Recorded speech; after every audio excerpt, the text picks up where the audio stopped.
महान क्रांतिकारी विचार अपना आयो कई रीते साहब?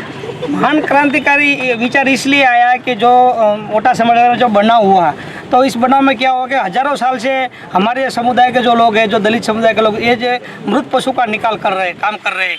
तो ये जो काम है, जो हम देश को स्वच्छ रखने के लिए काम कर रहे हैं, ये जो परिस्थितियाँ हुई है, तो ये उनके जो पूर्वजों थे, उन्हीं के पापों के वजह से हमको काम करना पड़ रहा है। तो हमने ये तय किया कि इतना बुरा काम हम कर रहे हैं, इतनी सफाई का काम कर रहे हैं, मृत पशु का हम निकाल कर रहे हैं, उसके बावजूद भी अगर हमारे पर अत्याचार हो रहा है, तो ये काम है ना, हम तय कर दे कि हम काम नहीं करेंगे।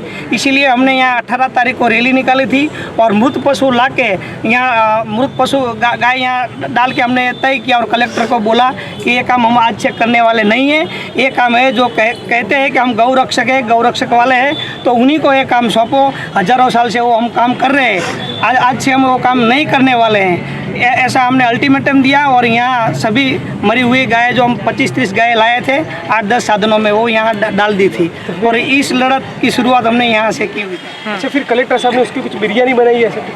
बिरयानी नहीं, कलेक्टर साहब ने वो जो नगर पालिका के अधिकारी थे उनके पास से जो उठवाया और वे काम किया और नगर पालिका को जवाबदारी दी कि ये जो काम है मृत पशु का निकाल का, वो जो यहाँ के दो नगर पालिका है, सुरेंद्र दुधेड़ नगर पालिका और वढवाण नगर पालिका, वो दोनों जो चीफ ऑफिसर है वो सब काम करवा रहे थे। लेकिन जो वो काम कर रहे थे उसमें भी हमारे जो दलित सफाई कर्मचारी है, उन्हीं को ही उसमें वाल्मीकि समुदाय के लोगों को उसमें जुटा हुआ था और ट्रैक्टर में लाते थे और जीसीबी से उठवाते थे। लेकिन जो गाय मरी हुई पड़ी है तो उसका पैर बांधना था, वो सब तो हमारे दलित समुदाय के जो कर्मचारी है उनके पास ये काम करवाता था। उसके लिए कलेक्टर साहब के पास कोई आदमी नहीं है? नहीं, आदमी तो है, लेकिन ये जो है ना, बार बार काम तो यही दलित समाज के पास ही करवाता है। और उनके बाद हमने तय किया है कि गाय की पूंछ तुम्हें रखो, हमको हमारी जमीन दे दो। गाय की पूंछ तुम्हें रखो। और जिग्नेश भाई ने तो दर्शक मित्रों मुझे मिलनी चाहिए। ठीक है।